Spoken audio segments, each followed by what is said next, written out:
আপনি যদি একজন ছোট বাচ্চার বাবা অথবা মা হয়ে থাকেন তাহলে এই ভিডিওটা আপনার জন্য খুবই গুরুত্বপূর্ণ। কারণ অনেক সময় দেখা যায় কিছু কিছু বাবা মাদের ছোট বাচ্চাকে নিয়ে এমন সমস্যা থাকে যার কারণে বাবা মারা হতাশ হয়। তো সমস্যাগুলো হচ্ছে, একজন ছোট বাচ্চা যখন তার প্রাথমিক শিক্ষার বয়স, তখন দেখা যায় বাচ্চারা পড়তে চায় না, তাদেরকে পড়তে বসালে পড়তে চায় না। বাবা মাকে অনেক জোর করে বুঝিয়ে শোনায় তবে পড়াতে হয়। আসলে একজন বাচ্চা যদি ছোট থেকে পড়তে মনোযোগী হয়, পড়তে তার কাছে বিরক্ত লাগে, তাহলে এটা বাবা মার জন্য খুবই খুবই খারাপ ব্যাপার। সো আমরা আপনার বাচ্চার জন্য এমন কিছু উপকরণ নিয়ে এসেছি যাতে আপনার বাচ্চা মনোযোগ সহকারে পড়তে পারে। আসলে মনোযোগ সহকারে পড়বে তখনই যখন তাদের কাছে পড়াশোনা ভালো লাগবে। পড়াশোনা ভালো লাগার কয়েকটি ওয়ে আছে, তার মধ্যে একটি ওয়ে হচ্ছে হলো বাচ্চাকে আপনি খেলার ছলে ছলে পড়ান। কারণ দেখবেন বাচ্চাদের কিন্তু খেলাধুলা সবচেয়ে পছন্দ। আপনি যদি একজন বাচ্চাকে সারাদিন খেতেও না দেন, তাও যদি খেলতে দেন দেখবেন সে হ্যাপি থাকে।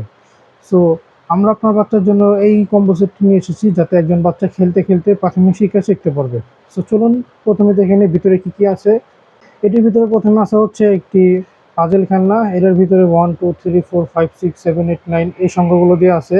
এই প্রতিটা সংখ্যাকে সবগুলোকে বের করে আবার জায়গায় বসাতে হবে। এটা কিন্তু সহজে বসানো যাবে না, অনেক ধৈর্য সহকারে তারপর বসাতে হবে। এতে করে বাচ্চাদের চিন্তা শক্তি বৃদ্ধি পাবে, বাচ্চাদের থিঙ্কিং শক্তি বৃদ্ধি পাবে। আপনি একবার দেখিয়ে দিবেন কীভাবে বের করতে হয়, এরপরে সবগুলো সংখ্যাকে সে নিজে নিজে জায়গায় বসাবে, সংখ্যাও তার শেখা হবে। এরপর আছে হচ্ছে একটি সিলেট। বাচ্চাদের লেখালেখি শুরু করার জন্য সিলেট কিন্তু প্রয়োজন হয়। সিলেট যদি একটু দেখতে সুন্দর হয়, একটু আকর্ষণীয় হয়, তাহলে কিন্তু খুবই ভালো। সাধারণত পেন্সিল বা কলম দিলে বাচ্চারা সেটা আঁকাকি করে নষ্ট করে ফেলে পৃষ্ঠার। তো সিলেটের ভিতরে লেখালেখি করলে বা আঁকাকি করলে সমস্যা নেই, এটার ভিতরে সে যত ইচ্ছা আঁকাকি করতে পারবে। এতে করে তার লেখালেখি আস্তে আস্তে শিখা হয়ে যাবে যখন তার হাত চালু হবে। এরপর আছে হচ্ছে একটি জ্ঞান বক্স। দেখবেন বড় বইগুলোতে বাচ্চারা পড়তে চায় না, কারণ পড়াশোনার মতো লাগে।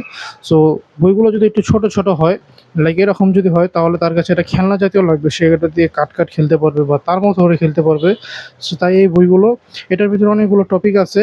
এই বইগুলো ছোট হওয়াতে বাচ্চাদের কাছে খুবই হ্যান্ডি, আর যেহেতু বাচ্চারা ছোট ছোট সব জিনিস পছন্দ করে, সো এটার ভিতরে অনেকগুলো টপিক আছে, যেমন সরিয়া, ABCD, ক খ, রাইমস, বর্ণমালা, মজার ছড়া।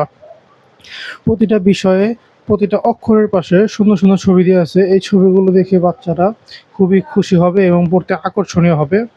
বিজ্ঞানীদের মতে বা বিশেষজ্ঞদের মতে ছবি দেখে বাচ্চারা অক্ষর খুব তাড়াতাড়ি মনে রাখতে পারে।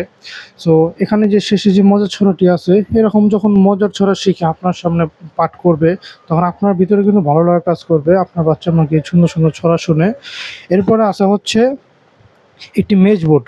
সবসময় তো পড়বে না, মাঝে মাঝে একটু খেলাধুলার প্রয়োজন পড়বে। আর খেলাধুলাটা যদি হয় ইন্টারেস্টের সাথে, লাইক খেলাধুলার ভিতরে যদি শিক্ষণীয় জিনিস থাকে তাহলে তো আরও ভালো। এই খেলনার ভিতরে বা এই পাজেল বোর্ডের ভিতরে ছোট ছোট বল দেখতে পাচ্ছেন, এগুলোকে আঁকাবাঁকা রাস্তা দিয়ে এক প্রান্ত থেকে আরেক প্রান্তে নিয়ে যেতে হবে। এতে করে একজন বাচ্চার মাইন্ড ডেভেলপমেন্ট হবে, চিন্তা শক্তি, ধৈর্য শক্তি বৃদ্ধি পাবে। এটা কিন্তু বড় মানুষও চাইলে সহজে নিয়ে যেতে পারবে না। সো এটা অনেক ধৈর্য সহকারে এই চিপা রাস্তাগুলোতে বের করতে হবে। সর্বশেষে আছে একটি চকলেট বক্স। যেহেতু বাচ্চারা মজা খেতে চায়, সারাদিন চকলেট খেতে চায়, সো আপনি তাকে মজা হিসাবে এই চকলেটগুলো দিতে পারেন। এটার ভিতরে অনেকগুলো বাদাম এবং মিমির চকলেট আছে, এগুলো খেতে খুবই মজা। বাচ্চারা এগুলো খেতে খুবই মজা পাবে। সে যদি সুন্দরভাবে পড়ে একটা চকলেট দিয়ে দিবেন, সুন্দরভাবে যদি দুষ্টামি না করে বা এই খেলনাগুলো দিয়ে যদি সুন্দরভাবে খেলতে পারে, তাহলে একটা চকলেট দিয়ে দিবেন।